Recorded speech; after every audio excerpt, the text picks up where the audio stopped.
Assalamualaikum warahmatullahi wabarakatuh. Perkenalkan, kami dari kelompok 1 yang beranggotakan 7 orang.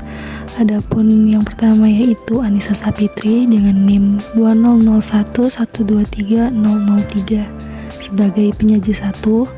Selanjutnya ada Rizada Situmorang dengan NIM 190121162 sebagai penyaji 2. Lalu yang selanjutnya saya sendiri yaitu Dila Amelia Sundari Caniago dengan NIM 190121080 sebagai penyaji 3. Lalu ada Ayu Hantira dengan NIM 190121071 sebagai penyaji 4. Selanjutnya ada Muhammad Iqbal dengan NIM 190121151 yang berperan sebagai penyaji 5. Lalu ada Bunga Ranti Saragi dengan NIM 190211165 penyaji 6. Lalu yang terakhir ada Rizky Agung Rahmana dengan NIM 190121120 sebagai penyaji 7. Di sini saya akan membaca presentasi yang memiliki materi metode techniques for order of preference by similarity to ideal solution atau TOPSIS dan contoh penerapan metode TOPSIS pada kasus penentuan guru berprestasi. Dan di sini ada techniques for order of preference by similarity to ideal solution atau TOPSIS merupakan metode yang cukup populer dan telah dipergunakan secara luas dalam bidang SPK. Dan di sini ada penemu metode TOPSIS. Penemu metode TOPSIS didasarkan pada konsep di mana alternatif terpilih yang terbaik tidak hanya memiliki jarak terpendek dari solusi ideal positif, namun juga memiliki jarak terpanjang dari solusi ideal negatif yang ditemui oleh Kusuma Dewi 2006-87. Dan TOPSIS juga memiliki pengertian yaitu salah satu metode pengambilan keputusan multi-kriteria yang pertama kali diperkenalkan oleh Yon dan Hwang pada tahun 1981. Dan di sini teknik for order of preference by similarity to ideal solution atau TOPSIS. Sedangkan TOPSIS sendiri menggunakan prinsip bahwa alternatif yang terpilih harus mempunyai jarak terdekat dari solusi ideal positif dan terjauh dari solusi ideal negatif dengan menggunakan jarak equidistance atau menentukan kedekatan relatif dari suatu alternatif dengan solusi optimal. Baik, di sini saya akan melanjutkan penjelasan dari rekan saya. Keuntungan menggunakan metode TOPSIS. TOPSIS memiliki konsep yang sederhana serta mudah untuk dipahami. Kesederhanaan tersebut dapat dilihat dari alur proses metode TOPSIS yang tidak begitu rumit. Dikarenakan menggunakan suatu indikator, kriteria, serta variabel alternatif sebagai suatu pembantu untuk menentukan keputusan. TOPSIS memiliki komputasi efisien. Suatu perhitungan komputasinya lebih efisien serta lebih cepat. TOPSIS dapat digunakan sebagai metode pengambil keputusan yang lebih cepat. TOPSIS dapat dijadikan sebagai pengukur suatu kinerja alternatif dan juga dapat sebagai alternatif keputusan dalam sebuah bentuk output komputasi yang sederhana.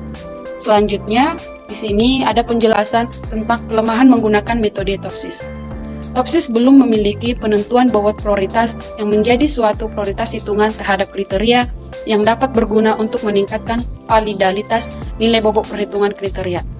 Dengan alasan tersebut, maka metode ini dapat dikombinasikan dengan misalnya metode AHP agar dapat menghasilkan output atau suatu keputusan yang lebih maksimal. TOPSIS belum memiliki adanya bentuk linguistik untuk suatu penilaian alternatif terhadap kriteria. Biasanya bentuk linguistik tersebut dapat diinterpretasikan dalam sebuah bilangan fuzzy. TOPSIS belum memiliki sebuah mediator seperti hierarki yang jika diproses secara mandiri, maka dalam ketepatan suatu pengambilan keputusan cenderung belum menghasilkan keputusan yang sempurna. Dalam metode TOPSIS dapat digunakan dalam menentukan sebuah perangkingan alternatif dalam perhitungan solusi ideal dari suatu masalah dan penentuan bobot seperti kriteria. Namun kurang baiknya jika digunakan dalam mendapatkan bobot yang memperhitungkan hubungan antar kriteria. Berikut algoritma Topsis disertai contoh. Contoh kasus sederhana pemilihan guru berprestasi. Pemilihan guru berprestasi. Menjelang bulan Mei, setiap tahunnya selalu diadakan kompetisi antara guru se-Indonesia dalam pemilihan guru berprestasi, mulai dari tingkat sekolah, kecamatan, kabupaten, provinsi, dan final di tingkat nasional. Guru berprestasi dalam pelaksanaan pembelajaran merupakan guru yang mampu melaksanakan tugas pokok dan fungsinya, atau tupoksi dengan baik dalam pelaksanaan pembelajaran yang terdiri atas rangkaian kegiatan. Pemilihan guru berprestasi menjadi ajang kompetisi positif antara peserta dalam meningkatkan kompetisi dan profesionalisme mereka. Oleh karena itu, dengan menerapkan metode Topsis, diharapkan dapat memberikan solusi berupa sistem pengambilan keputusan yang bisa digunakan secara efektif dan efisien. Baiklah, di sini saya akan melanjutkan penjelasan dari rekan saya sebelumnya, yaitu mengenai penilaian portofolio. Nah, dalam penilaian portofolio ini terdapat beberapa kriteria. Yang pertama, portofolio guru. Nah, dalam portofolio guru, dalam mengukur prestasi guru, portofolio merupakan komponen yang paling penting. Portofolio guru merupakan suatu kumpulan dari pekerjaan yang dihasilkan oleh seorang guru, yang didesain untuk menggambarkan talenta atau prestasi yang dimilikinya. Lalu, adapun kriteria yang kedua yaitu tes tertulis. Pada tes tertulis merupakan tes atau ujian dalam bentuk tertulis mengenai materi-materi tertentu sesuai dengan bidang ilmu seorang guru tersebut. Lalu lanjut ke kriteria yang ketiga yaitu tes kepribadian. Pada tes kepribadian, di sini merupakan tes yang dilakukan untuk mengetahui kepribadian atau kecenderungan seorang guru tersebut. Selanjutnya, kriteria yang keempat yaitu tes wawancara. Nah, pada tes wawancara ini, guru akan diwawancarai mengenai hal-hal apa saja yang menyangkut personalita guru tersebut. Lanjut ke kriteria yang kelima yaitu makalah. Dalam penentuan guru berprestasi, biasanya akan dilakukan penilaian mengenai makalah PTK atau penelitian tindakan kelas yang telah disusun oleh guru. Nah, ada 5 kriteria dalam penulisan portofolio. Diketahui bahwa bobot tiap kriteria adalah sebagai berikut. Kriteria yang pertama, kepentingan atau bobot. Portofolio 5, tes tertulis 4, tes kepribadian 2, wawancara 3, membuat makalah 3. Dengan keterangan 1 adalah sangat rendah, 2 adalah rendah, 3 adalah cukup, 4 adalah tinggi, dan 5 adalah sangat tinggi. Nah, di sini ada ilustrasi. Misalnya tersedia 4 alternatif. Yang pertama ada guru yang namanya Pak A kita sebut. Yang kedua Ibu B, yang ketiga Ibu C, dan yang keempat ada Pak D. Nah, ada langkah-langkah yang harus kita lakukan yaitu buatlah sebuah matriks XIJ yang terdiri atas M alternatif dan N kriteria. Nah, pada matriks ini berisi bobot atau grade dari masing-masing alternatif terhadap tiap kriteria yang ada. Nah, dalam menentukan grade dari masing-masing alternatif terhadap kriteria, sehingga terbentuklah matriks XIJ. Dapat dilihat pada tabel, alternatif kriterianya ada Bapak A, Ibu B, Ibu C, dan Bapak D. Portofolionya untuk Bapak A 3, Ibu B 4, Ibu C 3, dan Bapak D 5. Lanjut, yang kriteria kedua yaitu tes tertulis. Bapak A mendapatkan 3, Ibu B 4, Ibu C 3, dan Bapak D 3. Lalu untuk tes kepribadian, Bapak A 4, Ibu B 5, Ibu C 4, Bapak D 5. Dan wawancara, Bapak A 3, Ibu B 2, Ibu C 4, dan Bapak D 2. Yang terakhir, kriteria membuat makalah. Di sini Bapak A mendapatkan 2, Ibu B mendapatkan 2, Ibu C mendapatkan 4, dan Bapak D mendapatkan 3. Nah, grade-nya di situ sudah ada, di mana 1 sangat baik, 2 buruk, 3 cukup, 4 baik, dan 5 sangat baik. Contohnya, Ibu C memiliki nilai cukup dari hasil wawancara. Makalah yang dibuat oleh Bapak A diberi nilai buruk. Hasil tes tertulis Ibu B dinilai baik, dan seterusnya. Baiklah, saya akan melanjutkan penjelasan dari rekan saya, yaitu langkah yang kedua, yaitu normalized decision matrix atau matriks keputusan ternormalisasi. Matriks ternormalisasi dapat dihitung dengan rumus RIJ sama dengan XIJ per akar dari sigma M, I sama dengan 1 XIJ kuadrat, dengan I sama dengan 1, 2 sampai M, dan J sama dengan 1, 2 sampai M.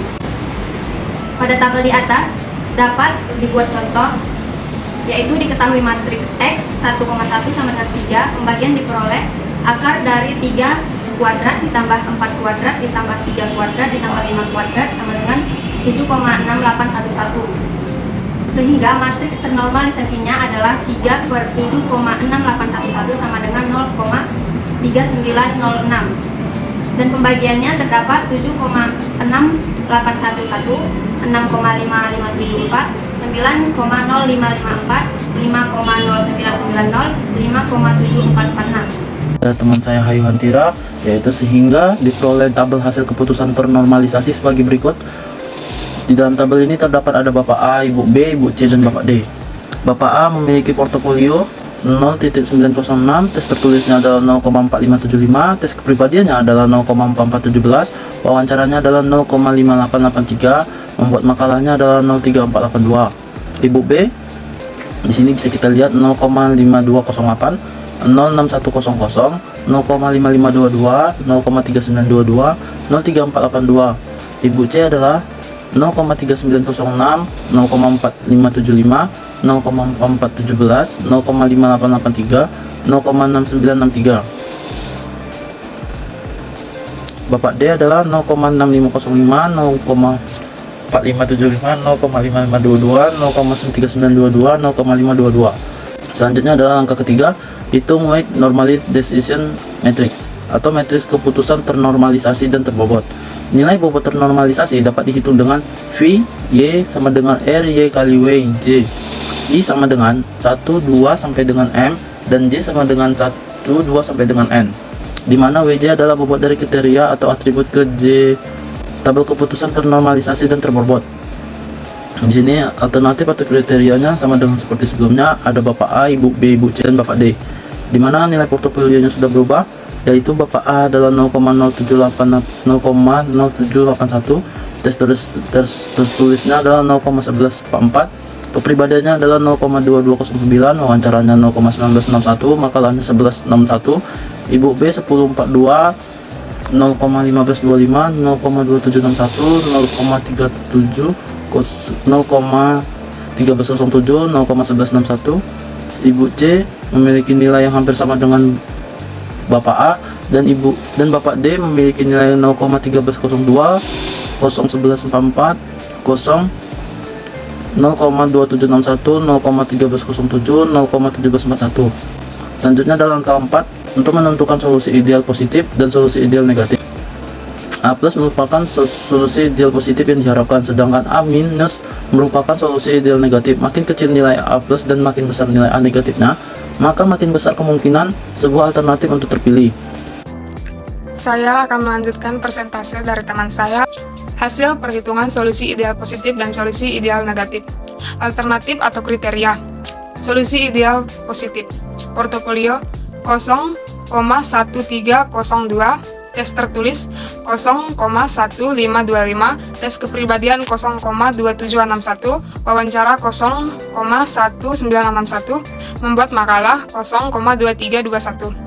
Solusi ideal negatif, portofolio 0,0781, tes tertulis 0,1144, tes kepribadian 0,2209, wawancara 01307, membuat makalah 0,1161. Langkah 5, menghitung besar jarak separation measure menggunakan perhitungan jarak Euclidean.